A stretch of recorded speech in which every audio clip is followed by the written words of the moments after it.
Good afternoon, welcome to good health. ఈరోజు మనం arthritis గురించి తెలుసుకుందాము. వాటి సిమ్టమ్స్ ఏ విధంగా ఉంటాయి, అలాగే ఎటువంటి ట్రీట్మెంట్ అందుబాటులో ఉందో తెలియజేయడానికి మనతో పాటు పాజిటివ్ హోమియోపతి డాక్టర్ శ్రీనాథ్ గారు ఉన్నారు. వారిని అడిగి మరిన్ని విషయాలు తెలుసుకుందాం. Hello doctor. Hello. So arthritis అంటే జాయింట్ పెయిన్స్ అని అందరికి తెలుసు. జాయింట్ పెయిన్స్తో పాటు కొంతమందికి జాయింట్ ఇన్ఫ్లమేషన్ కూడా అవుతుంది. అది ఎందువల్ల అవుతుందో చెప్పండి. రైట్. కీళ్ళ నొప్పుల్లో రెండు రకాల సమస్యలు చెప్పుకోవచ్చు. వీటిల్లో osteo arthritis and rheumatoid arthritis అనేవి ప్రధానమైనవి.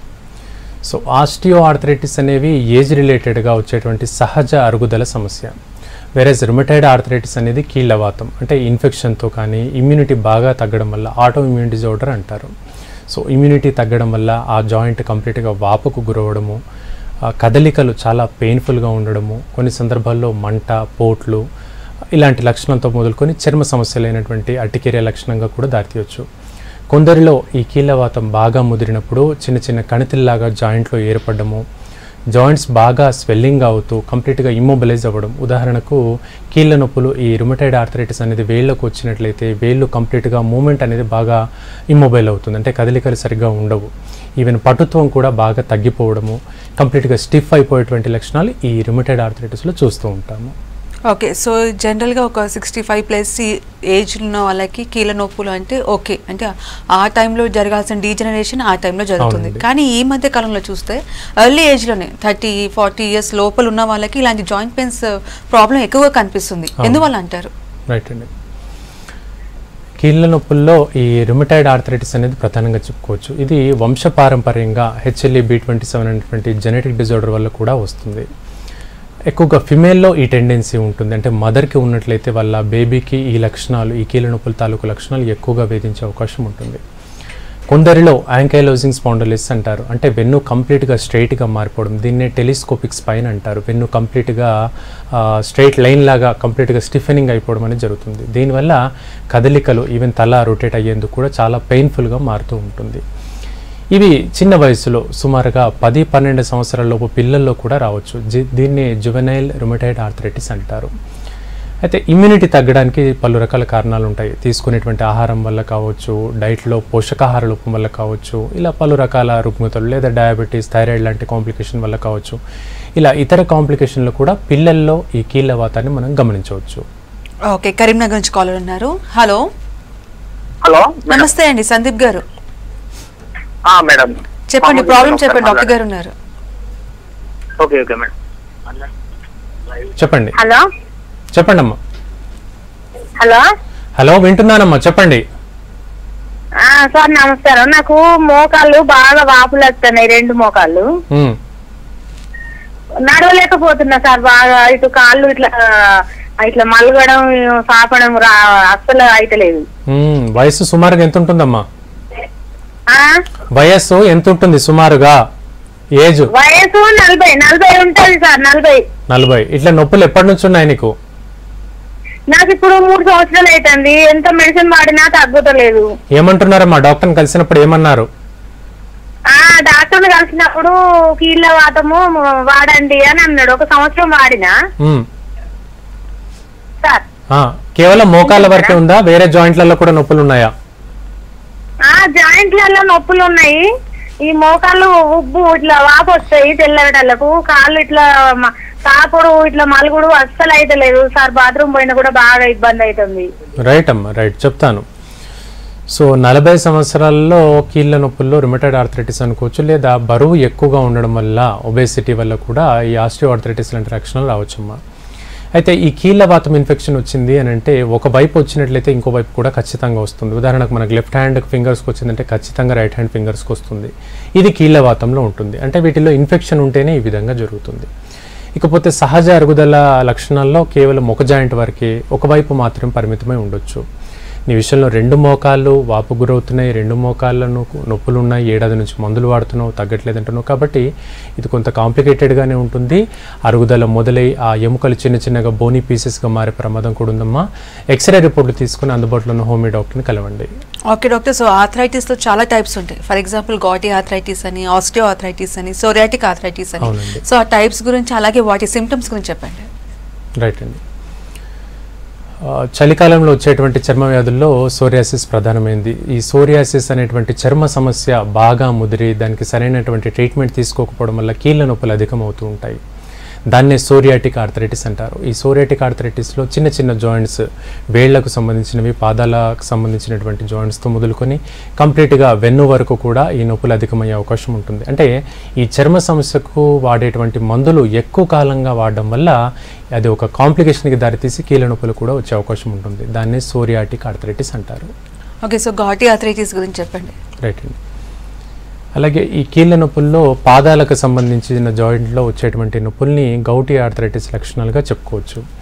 ఈ గౌట్ అనేటువంటి కండిషన్లో ప్యూరిన్ మెటబాలిజం డిజార్డర్ అంటారు. అంటే శరీరంలో ప్యూరిన్ అనేటువంటి కంటెంట్ బాగా జాయింట్లో పేరుకుపోవడం వల్ల ఆ జాయింట్ కంప్లీట్గా స్వెల్లింగ్గా మారి నొప్పి లాంటి లక్షణాలు అధికమవుతాయి. ఇది ఎక్కువగా పాదాలకు, బొటనవేలు భాగానికి ఎక్కువగా ఈ నొప్పి వస్తుంది. దీనివల్ల యూరిక్ యాసిడ్ సంబంధించినటువంటి రక్త పరీక్ష చేయించాలి. ఆ రక్త పరీక్షలో సాధారణ స్థాయి 6 కంటే ఎక్కువగా యూరిక్ యాసిడ్ పెరిగి ఉన్నట్లయితే ఇది కీళ్ళవాతం లక్షణంగా చెప్పుకోవచ్చు. ఓకే, నెక్స్ట్ కాల్ తీసుకుందాము. హలో హలో, నమస్తే అండి. నమస్తే. చెప్పండి, ప్రాబ్లం చెప్పండి. డాక్టర్ గారు ఉన్నారు, నిరంజన్ రెడ్డి అండి. చెప్పండి. అది బాగా పెయిన్స్, ఈ కాళ్ళకి చేతులకి బాగా వాపు. ఓకే అండి. ఈ వేళ్ళు బాగా ఇబ్బందిగా ఉంటాను. వేళ్ళు బాగా ఇబ్బంది అంటే నొప్పి అంటారా? పట్టుకోరావట్లే, ఇప్పుడు బండి క్లచ్ పట్టుకోరావట్లే, ఏదైనా పట్టుకోరావట్లే. ఇలా ఎప్పటి నుంచి సార్? అది ఒక 1-2 months నుంచి అవుతుంది. 2 months నుంచి. ఓకే. ఇది 3 months నుంచి అవుతుంది. మధ్యలో నేను మెడిసిన్ వాడా, కానీ తగ్గింది, మళ్ళీ వస్తుంది. రైట్ అండి. ఏమంటున్నారు? మీ డాక్టర్ని కలిసినప్పుడు ఏమన్నారు? అది ఏమంటుందంటే ఇది రుమటైడ్ ఆర్థరైటిస్, మీరు మెడిసిన్ వాడినప్పుడు తగ్గుతుంది, మళ్ళీ వస్తుంది. రైట్ అండి, రైట్. సో మీ విషయంలో రుమటైడ్ ఆర్థరైటిస్ కేవలం క్లచ్ పట్టుకునేప్పుడు బ్రేక్, డ్రైవింగ్ విషయంలోనే అంటున్నారు. కేవలం వేళ్ల వరకు మాత్రమే పరిమితమై ఉండదు రుమటైడ్ ఆర్థరైటిస్ అనేది. ఇతర జాయింట్లు అన్నీ కూడా ఉంటుంది. మోచేతులు, భుజాలు, మెడ భాగం, ప్రతి జాయింట్ ఎఫెక్ట్ అయి ఉంటుంది. అండ్ 2 నెలలుగా ఈ ప్రాబ్లమ్ సఫర్ అవుతున్నారంటే ఖచ్చితంగా ఇతర జాయింట్లకు కూడా ఈ ప్రాబ్లమ్ స్ప్రెడ్ అయ్యే అవకాశం ఉంటుంది. కొందరిలో ఎంత కష్టం అవుతుందంటే ఈవెన్ నడక కూడా ఇబ్బందికరంగా మారుతుంది. 2 అడుగులు వేసేందుకు కూడా విపరీతమైనటువంటి నొప్పి, పెయిన్ మాత్రం వేసుకుంటేనే ఈ ప్రాబ్లం తగ్గుతుంది. లేదు అంటే ఆ నొప్పి అధికమవుతుంది అనేటువంటి లక్షణాలు, దానివల్ల బెడ్ రిడన్ అయ్యేటువంటి కండిషన్స్ కూడా ఈ రుమటైడ్ ఆర్థరైటిస్లో చూస్తూ ఉంటాం. సో మీరు చేయించిన ఆర్ఏ ఫ్యాక్టర్ పరీక్షలో 20 కంటే తక్కువ ఉందా లేదా ఎక్కువ ఉందా అనేటువంటి రీడింగ్ని బట్టి హోమియోపతి మందులు కంటిన్యూస్గా వాడండి. ఈ ప్రాబ్లంకి కంప్లీట్ సొల్యూషన్ ఉంటుంది. ఒకరోజు కొన్ని ఫీవర్స్ వచ్చినప్పుడు, ఫర్ ఎగ్జాంపుల్ చికెన్ గునియా లాంటి ఫీవర్ వచ్చినప్పుడు, లేదంటే కొన్ని ఇన్ఫెక్షన్స్ వల్ల కూడా జాయింట్ పెయిన్స్ వస్తూ ఉంటాయి. సో ఈ జాయింట్ పెయిన్స్కి ఇందాక మనం మాట్లాడుకున్న ఆస్టియో ఆర్థరైటిస్, రుమటైడ్ ఆర్థరైటిస్, వాటికి డిఫరెన్సెస్ ఏంటి? రైట్ అండి, మంచి ప్రశ్న అడిగారు. కీళ్ళ నొప్పుల్లో ఈ చికెన్ గునియా నొప్పులు అనేవి కొంతవరకు వైరల్ ఇన్ఫెక్షన్తో వచ్చేటువంటి లక్షణాలు. ఈ లక్షణం దాని ఉన్నటువంటి ప్రోడ్రోమల్ కండిషన్ అంటారు. అంటే ఆ పీరియడ్ అది ఉండాల్సినంత 15 రోజుల నుంచి నెల రోజుల వ్యవధి వరకు ఆ నొప్పులు ఉండి ఆ తర్వాత తగ్గిపోవడం జరుగుతుంటుంది. ఆ నొప్పులు తగ్గినప్పటికీ కూడా పూర్తి స్థాయిలో తగ్గకపోవడం అనేది పోస్ట్ చికెన్ గునియా ఇన్ఫెక్షన్గా మనం చెప్పుకోవచ్చు. అంటే ఆ పెయిన్స్ కంటిన్యూస్గా కొంతకాలం పాటు ఉంటాయి. కొందరిలో 7 నుంచి 2 సంవత్సరాలు, 5-10 సంవత్సరాల వరకు కూడా వేధించవచ్చు. అంటే ఆ వైరస్ అనేది జాయింట్లో కొంతవరకు స్టిక్ ఆన్ అయిపోయి ఉండడం జరుగుతుంది. సో దీనికి తరచుగా ఒక 3 నుంచి 6 నెలల వ్యవధిలో ప్రతిసారి ఖచ్చితంగా వైరల్ ఇన్ఫెక్షన్ ఏ మేరకు ఉందనేందుకు ఆ రక్త పరీక్ష నమూనాలు, ఆ శాంపుల్స్ చూడాలి. సో వాటిల్లోనే ఆ బ్లడ్ ఇన్ఫెక్షన్ ఎంతవరకు తగ్గుతుందనే విషయం మనం తెలుసుకోవచ్చు. దాన్ని బేస్ చేసుకొని హోమియోపతి మందులు కంటిన్యూస్గా వాడాలి. బికాస్ ఈ రకమైన వైరల్ ఇన్ఫెక్షన్స్కి ఎక్కువ కాలం యాంటీబయాటిక్స్ కానీ పెయిన్ కిల్లర్ మాత్రలు కానీ వాడకూడదు. ఇతరత్ర దుష్ప్రభావాలు చూపించే అవకాశం ఉంటుంది. ఓకే, సిద్దిపేట నుంచి కాలర్ ఉన్నారు. హలో. హలో మేడం, నమస్కారం మేడం. నమస్తే అండి, చెప్పండి, ప్రాబ్లం చెప్పండి. సార్ నమస్కారం సార్. నమస్తే అండి, చెప్పండి సార్. అయితే నేను 30 years అన్న ఏజ్. ఓకే. అయితే నాకు ఈ మధ్య మోకాళ్ళ నొప్పులు బాగానే సార్. అంటే నేను వర్క్ నాది సైకిల్ మీద ఎక్కువ ఉంటుంది సార్. హలో, చెప్పండి, వింటున్నాను, చెప్పండి. సార్ సైకిల్ మీద మోకాళ్ళ చిప్పల దగ్గర బాగా నొప్పి ఉంది, మడిమల దగ్గర నొప్పి ఉంటుంది సార్. అట్లాగే ఈ మధ్య ఫింగర్స్ కూడా బాగా నొప్పులు వేస్తున్నాయి సార్. ఆర్థోపెటిక్ చూపించుకుంటే కొద్దిగా డి విటమిన్ తక్కువ ఉన్నదని చెప్పారు సార్. చెప్పిన తర్వాత వాడాను టాబ్లెట్స్, అయినా కానీ క్యూర్ ఏం కాలేదు సార్. ఓకే, రైట్ అండి. ఇంకా వేరే బ్లడ్ టెస్ట్లు ఏమైనా చేయించారా? బ్లడ్ టెస్ట్ చేయించాను సార్. చేయించిన తర్వాత అందులో కూడా ఏం లేదని చెప్పారు సార్. రైట్ అండి.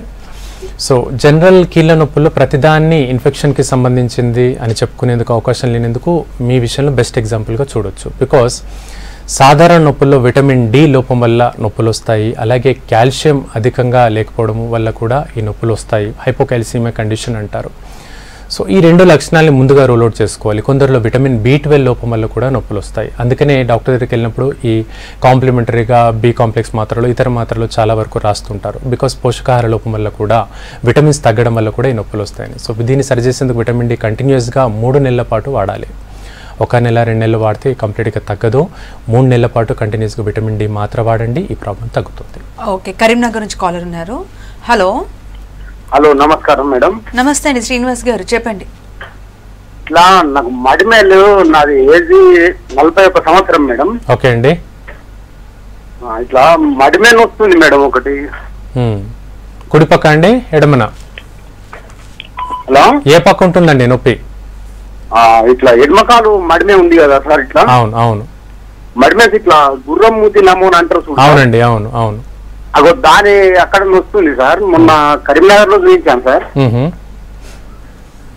ఏమన్నారు డాక్టర్? ఏమన్నారు డాక్టరు? దీనికంటూ ప్రత్యేకంగా ఏమి ఉండదు బాబు, కొంచెం వెయిట్ తగ్గాలి, ఇట్లా ఇసుక పిల్ల అది కాపుకోవాలి, కానీ దీనికంటూ ఏం ట్రీట్మెంట్ ఉండదు అని అన్నారు సార్. రైట్ అండి, రైట్ చెప్తాను సార్ దాని గురించి. సార్, మడమ భాగంలో చాలా వరకు కుడి కాలుకి ఎక్కువ మందికి నొప్పి అనేది వస్తుంది. మడమ భాగంలో ఎముక గ్రోత్ అవుతుంది, ఎముక కొంచెం పెరగడం అనేది జరుగుతూ ఉంటుంది. ఎక్కువగా నిలబడి పనిచేసేటువంటి వ్యక్తులు ఉండేటువంటి లైక్ టీచింగ్ ప్రొఫెషన్ వ్యక్తులు కావచ్చు, ట్రాఫిక్ పోలీస్మెన్ కావచ్చు, ఇలా నిలబడి ఎక్కువగా పనిచేసేటువంటి వ్యక్తులకు ఈ మడమ భాగంలో నొప్పి అనేది అధికమవుతూ ఉంటుంది. కొందరిలో ఎక్స్రే పరీక్ష చేయించినప్పుడు ఆ బోన్ గ్రోత్ అవుతూ ఉంటుంది, దానివల్ల కూడా ఈ ప్రాబ్లం అధికమవచ్చు. ఇకపోతే మీ విషయంలో డాక్టర్ ఏం చేయడానికి లేదంటున్నారు. ఆ విషయంలో ఒకసారి ఎక్స్రే పరీక్ష చేయించండి. లాటరల్ వ్యూ అంటే సైడ్ వ్యూలో ఒకసారి ఎక్స్రే చేయించి ఎముక ఏమైనా పెరిగిందా లేదా అక్కడ ఉండేటువంటి కండరాలకు రక్త సరఫరా లేదనే విషయం చూసుకుంటే హోమియోపతిలో మందులు అందుబాటులో ఉంటాయి. ఓకే, హైదరాబాద్ నుంచి కాలర్ ఉన్నారు. హలో. హలో, నమస్కారం అండి. నమస్తే అండి, చెప్పండి ప్రాబ్లం చెప్పండి. నా పేరు ప్రీతి అండి. నా ఏజ్ వచ్చేసి 30 years అండి. నాకు అబార్షన్ అయ్యి ఒక 6 months అయింది. అప్పటి నుంచి కంటిన్యూస్ గా జాయింట్ పెయిన్స్ ఉన్నాయండి. ఫస్ట్ నడుము నొప్పి, తర్వాత మెడ నొప్పి, ఇప్పుడు కాలుకు వచ్చేసిందండి. రైట్ అమ్మా, మళ్ళీ కలిసారా మరి డాక్టర్ని కలిసారా? కలిసాను సార్. కలిస్తే ఆయుర్వేదిక్ సైడ్ ఎఫెక్ట్స్ ఉంటాయంటే ఆయుర్వేదిక్ వాడాను, కానీ ఏం తగ్గలేదు నాకు. అట్లా కదమ్మా, మందుల విషయం కాదు. డాక్టర్ని పరీక్ష చేసి ఏమని చెప్పారు? ఈ నొప్పులకు కారణం అనేందుకు పరీక్షలు ఏం చేశారు? కాల్షియం తక్కువ ఉందని అన్నారు. ఓకే, అబార్షన్ కోసం నువ్వు మాత్రలు వాడావా లేదా ఇంజెక్షన్ రూపంలోనా? ఇంజెక్షన్ రూపంలో వాడాను, మాత్రలు కూడా వాడాను. ఓకే, ఎన్నాళ్ళ తర్వాత అబార్షన్ అయినా ఎన్నాళ్ళ తర్వాత నొప్పులు స్టార్ట్ అయినాయి? 1 month నుంచి స్టార్ట్ అయ్యాయి. ఇప్పుడు జరిగి ఎన్నాళ్ళు అయింది? 4 నెలల? ఆల్మోస్ట్ 4 నెలలు. రైట్, ఇప్పుడు పరిస్థితి ఎట్లా ఉందమ్మా? సివియర్ గానే ఉన్నాయా, నొప్పులు తక్కువ ఉన్నాయా? అంటే ఫిజియోథెరపీకి వెళ్ళినప్పుడు కొంచెం బెటర్ గా ఉంది మెడ నొప్పి. ఇప్పుడు కాళ్ళు ఏంటంటే చాలా లాగుతున్నాయి, కొంచెం నడవగానే బాగా లాగేస్తున్నాయి. రైట్ అమ్మా, చెప్తాను విను. అబార్షన్కి ఈ కీళ్ళ నొప్పులకు ఎలాంటి సంబంధము లేదమ్మా. ఈ నొప్పులు కొందరిలో మాత్రం మత్తు ఇంజెక్షన్ అనస్థీషియా నడుముకి ఇచ్చిన తర్వాత ఈ నొప్పులు అధికమవుతున్నట్టుగా ఒక అపోహ మాత్రం ఉంటుంది. దీనికి ఎలాంటి గట్టి సైంటిఫిక్ రీజన్ అంటూ ఏమీ ఉండదమ్మా. నీ విషయంలో బేసిక్ రీజన్స్లో విటమిన్ B12 కావచ్చు, డి డెఫిషియన్సీ వల్ల కావచ్చు, ఇది ప్రధాన రీజన్స్లో మనం తెలుసుకోవచ్చు. ఇది కాకుండా అంటే రుమాటిక్ ప్రొఫైల్ అనే పరీక్ష ఉంటుంది, రక్త పరీక్షలో రుమాటిక్ ప్రొఫైల్ అంటారు. ఈ రక్త పరీక్ష ఒకసారి చేయించుకోమ్మా. దీంట్లో ఏ కారణం చేత నీకు నొప్పులు వస్తున్నాయనే విషయం తెలుస్తుంది, దాన్ని బేస్ చేసుకుని మందులు వాడు. ఓకే డాక్టర్, సో వన్స్ మనకి ఆర్థరైటిస్ వచ్చిందని కన్ఫర్మ్ చేసుకున్న తర్వాత ట్రీట్మెంట్ ఏ విధంగా ఉంటుంది? రైట్ అండి, చాలా మందిలో చలికాలం వర్షాకాలంలోనే కీళ్ళ నొప్పులు అధికమవుతుంటాయి. ఎందుకంటే రక్తనాళాలు కాంట్రాక్షన్ రిలాక్సేషన్కి సంబంధించి ఈ సంకోచం వ్యాకోచం వల్ల ఈ నొప్పులు అనేవి అధికమయ్యే అవకాశం ఉంటుంది. సో అది ఈ చలికాలం సీజన్ వల్ల వచ్చేటువంటి నొప్పుల, ఇతర క్రాంప్స్ వల్ల వచ్చేవి. బికాస్ కొన్ని సందర్భాల్లో ఎలక్ట్రోలైట్స్ సోడియం పొటాషియం లాంటివి ఈ కండరాల కాంట్రాక్షన్కి రిలాక్సేషన్కి హెల్ప్ అవుతూ ఉంటాయి. సో ఆ ఎలక్ట్రోలైట్ ఇంబ్యాలెన్స్ వల్ల కూడా నొప్పులు అధికమవుతూ ఉంటాయి. ఈ నొప్పి దానివల్ల వచ్చిందా, కీళ్ళ నొప్పులకు సంబంధించినటువంటి ఈ డిఫరెన్షియల్ డయాగ్నోసిస్ అనేది ప్రధానంగా చూసుకోవాలి.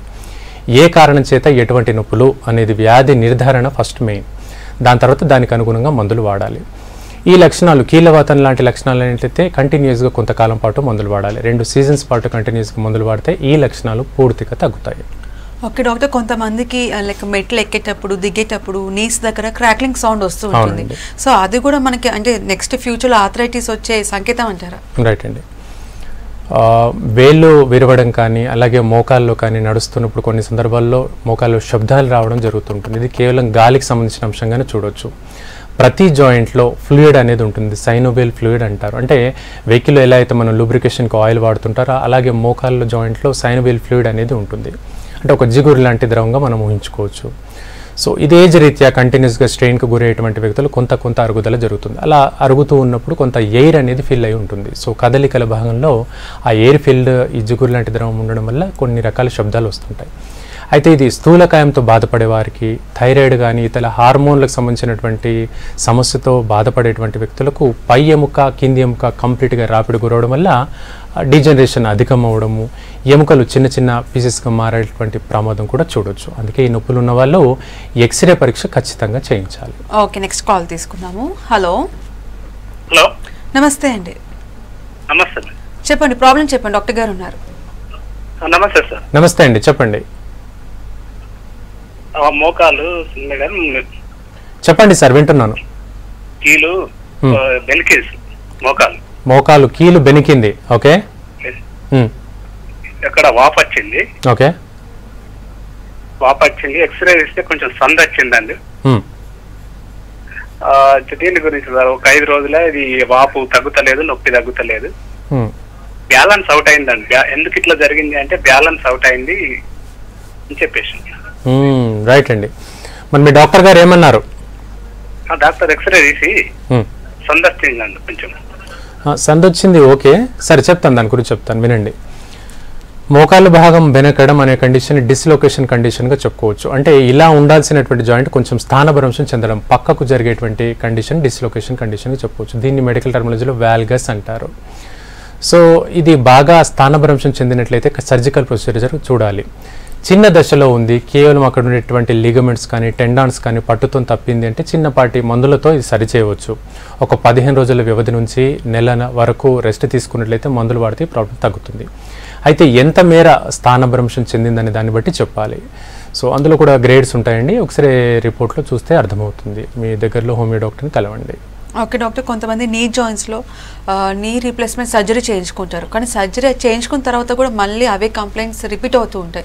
సో రికరెన్స్ రేట్ కూడా ఎక్కువగానే ఉంటుంది. సో సర్జరీస్ లేకుండా హోమియోపతిలో ట్రీట్మెంట్ ఉందంటారా? రైట్ అండి.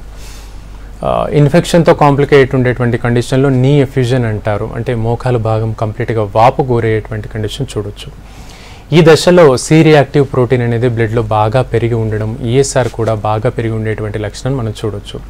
అది ఒక ఇన్ఫెక్షన్కి సంకేతంగా చూడొచ్చు. అలాంటి లక్షణాలు ఉన్నప్పుడు మాత్రమే చాలామంది మెడిసిన్స్తో తగ్గట్లేదని సర్జరీకి వెళ్తూ ఉంటారు. ఇకపోతే సర్జరీ అనే విషయం అనేది బాగా అరుగుదల, మోకాల్లో బాగా అరుగుదల సమస్య ఉన్నప్పుడు టీకేఆర్ సర్జరీ అంటారు, టోటల్ నీ రీప్లేస్మెంట్ అంటారు. అవి చాలా ముదిరిన కండిషన్లో మాత్రమే చేయించుకోవాలి. Because age factor related complications, hyper tension, ఇలా ఇతర కాంప్లికేషన్ వల్ల ఎంబోలే, స్ట్రోక్ లాంటి ప్రమాదాలు కూడా వాటితో ఉంటాయి. కాబట్టి మందులు కంటిన్యూస్గా హోమియోపతి మందులు కొంతకాలం పాటు వాడినట్లయితే అది కంప్లీట్గా మెడికల్ మేనేజ్మెంట్లో భాగంగా ఈ ప్రాబ్లమ్ సాల్వ్ అయ్యేటువంటి అవకాశాలు ఎక్కువ ఉంటాయి. ఓకే డాక్టర్, సో ఈ వింటర్ సీజన్లో ఈ జాయింట్ పెయిన్ సమస్య ఎక్కువగా ఉంటుంది, పెయిన్ ఎక్కువగా అనిపిస్తుంది, కొంతమందికి మార్నింగ్ స్టిఫ్నెస్ ఉంటుంది. సో వాళ్ళు ఎటువంటి కేర్ తీసుకోవాలంటారు? రైట్ అండి. ఈ కీళ్ళ నొప్పుల్లోనే మార్నింగ్ స్టిఫ్నెస్ అనేది అధికంగా అవుతుంది. మార్నింగ్ లేచిన తర్వాత మొదటి అడుగు వేసేందుకు, 4 అడుగులు వేసేందుకు విపరీతమైనటువంటి నొప్పి. ఒక 5-10 నిమిషాలు అయిన తర్వాతనే నడక చాలా ఈజీగా, మూమెంట్ అనేది ఫ్రీగా ఉంటుంది. ఈ లక్షణాలు కంటిన్యూస్గా మనం 6 నుంచి 8 గంటలు రెస్ట్ తీసుకున్న పొజిషన్ వల్ల కావచ్చు, లేదా బ్లడ్ సప్లై డెఫిషియన్సీ వల్ల కావచ్చు. అండ్ ఇన్ఫెక్షన్ ఆల్రెడీ ఉంది కాబట్టి ఇది మొండిగా మారుతుంది. ఈ లక్షణాలు ఉన్నటువంటి వ్యక్తులు మార్నింగ్ ఎండకు ఎక్స్పోజింగ్ అనేది ఖచ్చితంగా అవ్వాలి. లేచిన తర్వాత ఎండకు ఓ 15 నిమిషాలు 20 నిమిషాలు ఖచ్చితంగా ఎండ ఒంటి మీద పడేలా చూసుకోవాలి. దానివల్ల విటమిన్ డి అందిన తర్వాత కొంత శక్తి అందినాక మూమెంట్ అనేది ఫ్రీగా అవుతుంది. ఈ ఎఫ్యూజన్ కానీ కాంప్లికేషన్ ఉన్నటువంటి వ్యక్తులు ఈ పద్ధతిని ఖచ్చితంగా పాటించాలి. ఓకే, నెక్స్ట్ కాల్ తీసుకుందాము. Hello madam. హలో మేడం, చెప్పండి, ప్రాబ్లం చెప్పండి. Madam good afternoon sir. Doctor sir good afternoon అండి, చెప్పండి. సార్ నేను ఒక 3 years బ్యాక్ ఫీవర్ వచ్చింది సార్ రోజు. ఓకే. తర్వాత తగ్గింది 2 days లో. తర్వాత నుంచి నీ పెయిన్ స్టార్ట్ అయింది సార్. అప్పుడప్పుడు నడుస్తున్నప్పుడు సడన్ గా గ్రిప్ పోయినట్టు అనిపిస్తుంది సార్, కాళ్ళలో, జాయింట్స్ లో, నీ తర్వాత యాంకిల్. ఓకే సార్, ఏమైంది? అంటే డాక్టర్ని కలిసారా ఈ ప్రాబ్లం గురించి? మీరు ఇప్పటి వరకు డాక్టర్ కలవలేదు. నేను మామూలు స్ట్రెయిన్ ఏమో అనుకున్నాను సార్, ఊరికే వాకింగ్ చేస్తుంటాను కాబట్టి. మీ ప్రొఫెషన్ ఏంటండి? Agriculture sir. రైట్. ఏమైనా డ్రైవింగ్ ఎక్కువగా ఉంటుందా? ఉంటుంది సార్. సుమారుగా ఎన్ని కిలోమీటర్ల రోజుకు? అంటే చేటాకు ఉంది సార్, 10 కిలోమీటర్లు తీసుకుంటారు సార్. ఓకే. ఈ పట్టుత్వం పోయినట్టుగా కొన్ని నిమిషాల మేరకైనా ఎక్కువసేపు ఉంటుందా? లేదు సార్, కొన్ని ఫ్యూ సెకండ్స్ సార్. రైట్. ఇది కాకుండా ఇంకేమైనా డౌట్స్ ఉన్నాయా? ఇంకేం లేదు సార్. రైట్ అండి. ఇప్పుడు మీరు చెప్తా ఉంటే నేను ఇంకొకటి అటాక్. ఓకే సార్, మంచిదండి.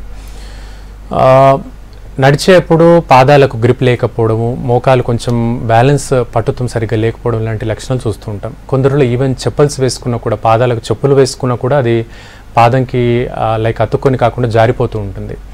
కొన్ని రకాల కారణాలు ఉంటాయి. ఎలక్ట్రోలైట్ ఇంబ్యాలెన్స్ వల్ల మాత్రమే ఈ ప్రాబ్లం అవుతుందండి. లేదు అంటే షాటికా ప్రాబ్లం ఉన్నటువంటి వ్యక్తులకు, నడుము నుంచి కాలు వరకు నొప్పి ఇలాంటి లక్షణాలు ఉన్న వ్యక్తులకు అవ్వచ్చు. మీ విషయంలో ఆ షాటికా ప్రాబ్లం లేదు కాబట్టి ఎలక్ట్రోలైట్ ఇంబ్యాలెన్స్. ఖర్జూరం పళ్ళు అలాగే షుగర్ కేన్ జ్యూస్ ఎక్కువగా తీసుకోండి. రోజు కొంత ఎండకు నిలబడండి, చాలు, సరిపోతుంది. ఓకే. సో ఇందాక మనం డిఫరెంట్ కైండ్స్ ఆఫ్ ఆర్థరైటిస్ గురించి మాట్లాడుకున్నాం. సో వాటి వల్ల ఎటువంటి కాంప్లికేషన్స్ వస్తాయి? రైట్ అండి. వీటిల్లో ఒక్కొక్క కాంప్లికేషన్ ఒక్కొక్క సమస్యకు చెప్పుకోవచ్చు. ముఖ్యంగా ఈ గౌటీ ఆర్థరైటిస్ లక్షణాల్లో వచ్చినప్పుడు పాదాలు వాపుకు గురవడము, చిన్న చిన్న కణితిలాగా ఏర్పడము, అవి బాగా ముదిరినప్పుడు ఆ కణితి బ్రేక్ అయ్యి చిన్న అల్సర్, ఒక పుండులాగా మారడం, అందు నుంచి కంప్లీట్గా ఒక డిశ్చార్జ్, లైక్ ఒక దుర్వాసనతో కూడినటువంటి డిశ్చార్జ్ రావడం చూస్తూ ఉంటాం. ఇది కంప్లీట్గా హార్డ్గా మారిపోతుంది, అంటే ఒక ఎముకలాగా ఆ కణితి అనేది మారిపోతూ ఉంటుంది. దీనివల్ల నడక కూడా చాలా పెయిన్ఫుల్గా ఉంటుంది. అడుగు భూమి మీద పెట్టేందుకు కూడా బాగా పెయిన్ఫుల్ కండిషన్ రావచ్చు. ఇది గౌటీ ఆర్థరైటిస్లో చూడవచ్చు. అంటే గౌట్లో ఉండాల్సిన స్థాయి యూరిక్ యాసిడ్ 6.5 కంటే ఎక్కువగా ఉంటూ 15-20 లెవెల్లో ఉన్నప్పుడు మాత్రమే ఈ గౌటీ అల్సర్ అనేటువంటి లక్షణాన్ని మనం చూడవచ్చు. ఇకపోతే రుమటాయిడ్ ఆర్థరైటిస్ కాంప్లికేషన్లో శ్వాస తీసుకోవడం బాగా ఇబ్బందికరంగా మారడము, కళ్ళు కంప్లీట్లీ డ్రైగా మారడము, కళ్ళెమ్మట నీళ్లు రాకపోవడం కూడా మనం ఈ రుమటాయిడ్ ఆర్థరైటిస్ కాంప్లికేషన్లో చూడొచ్చు. ఈ వ్యక్తులు 4 మెట్లు ఎక్కినా కూడా ఆయాసం విపరీతంగా అవుతుందని లక్షణాలు చెప్తారు. ఇదేదో హార్ట్కి సంబంధించిన అంశంగా దగ్గర లక్షణంగా కనిపిస్తూ ఉంటుంది. సో వాళ్ళకి ఏమైనా కీళ్ళవాతం లక్షణాలు ఉన్నాయేమో రక్త పరీక్షలు తెలుసుకోవాలి. సో జాయింట్ పెయిన్స్ ఉన్న వాళ్ళు వాకింగ్ కానివ్వండి, లేదంటే వేరే ఎక్సర్సైజ్ లాంటివి ఫిజికల్ యాక్టివిటీస్లో పార్టిసిపేట్ చేయొచ్చు అంటారా? రైట్ అండి. ఆ ఇన్ఫెక్షన్ ఎంత మేర ఉంది, నొప్పులు ఎంత మేర ఉన్నాయనే దాన్ని బట్టి చిన్నపాటి తేలికపాటి ఎక్సర్సైజ్ అనేది ఖచ్చితంగా చేసుకోవచ్చు. రోజుకు ఒక 20 నిమిషాల నుంచి అరగంట వరకు. వారానికి 3 గంటల లెక్కన ప్రతిరోజు ఎంత కేటాయించినా సరిపోతుంది. వారానికి 3 గంటల లెక్కన పాటు వాకింగ్ ఉంటే చాలా మంచిది. దీనివల్ల ఈ వ్యక్తులకు స్ట్రోక్ వచ్చే లక్షణాలు చాలా వరకు నివారించవచ్చు. అలాగే గుండె పైన అధిక భారాన్ని కూడా మనం నియంత్రించే అవకాశం ఉంటుంది. తీసుకునే ఆహారంలో కొలెస్ట్రాల్ సంబంధించినటువంటి డ్రై ఫ్రూట్స్ కానీ ఇతర కొలెస్ట్రాల్ రిలేటెడ్ ఐటమ్స్ని బాగా తగ్గించి చిన్నపాటి ఎక్సర్సైజ్ చేస్తే హార్ట్ పైన శ్రమ తగ్గి ఈ కీళ్ళ నొప్పులు కూడా తొందరలోనే అందుబాటులోకి వస్తాయి. ఓకే డాక్టర్, సో ఈ ఆర్థరైటిస్ ప్రాబ్లం అనేది ఎవరికి ఎక్కువగా వస్తుందంటారు? అంటే ఎవరికి రిస్క్ ఎక్కువ ఉంది రావడానికి? రైట్ అండి. మిడిల్ ఏజ్ 30 నుంచి 40 సంవత్సరాల వయసు వ్యక్తుల్లో ఈ ప్రాబ్లమ్ని అధికంగా గమనిస్తుంటాం. అందులో కూడా ఈ ప్రాబ్లం లేడీస్లో ఎక్కువగా చూస్తుంటాం. బికాజ్ మనం ముందే చెప్పుకున్నాం, ఆటో ఇమ్యూన్ డిజార్డర్ అనుకున్నాం. ఇమ్యూనిటీ తగ్గడము అంటే మానసికమైనటువంటి సంఘర్షణలు, మానసిక ఆలోచనలు ఎక్కువగా పెట్టుకునేటువంటి వ్యక్తుల్లో ఈ ప్రాబ్లం చూడవచ్చు. ఉదాహరణకు లైక్ ఏదైనా వ్యాపారంలో నష్టం వచ్చిన తర్వాత, డబ్బు కోల్పోయిన తర్వాత, ఇలా మానసికంగా బాగా క్షోభకు గురయ్యేటువంటి వ్యక్తుల్లో ఈ రుమటాయిడ్ ఆర్థరైటిస్ అనేటువంటి కీళ్ళ నొప్పులు అధికమవుతుంటాయి. వీటికి దగ్గరలో మెడికల్ షాప్లో వాడడం, పెయిన్ కిల్లర్స్ వాడడం, అప్పటి మందము 4 రోజులు 5 రోజులు తగ్గడం, మళ్ళీ ఆ తర్వాత రికవర్ అవ్వడం లక్షణాలు కనిపిస్తాయి. సో ఆ ఇమ్యూన్ ఫ్యాక్టర్ని పెంచుకునేందుకు మానసికపరమైనటువంటి టెన్షన్స్ తగ్గించుకుంటూ, ప్రతిరోజు బ్రీతింగ్ ఎక్సర్సైజ్ చేసుకుంటూ, ఫ్రెష్ వాక్ తీస్తూ, లైక్ వెజిటబుల్స్ మంచిగా తీసుకున్నట్లయితే ఈ ప్రాబ్లమ్ని కంట్రోల్లో పెట్టవచ్చు. ఓకే డాక్టర్, సో ఓవరాల్గా ఆర్థరైటిస్కి సంబంధించి హోమియోపతిలో మంచి ట్రీట్మెంట్ అందుబాటులో ఉందని చెప్తున్నారు. థ్యాంక్ యూ సో మచ్ అండి. ఇది ఇవాళ good health. Keep watching V6 news.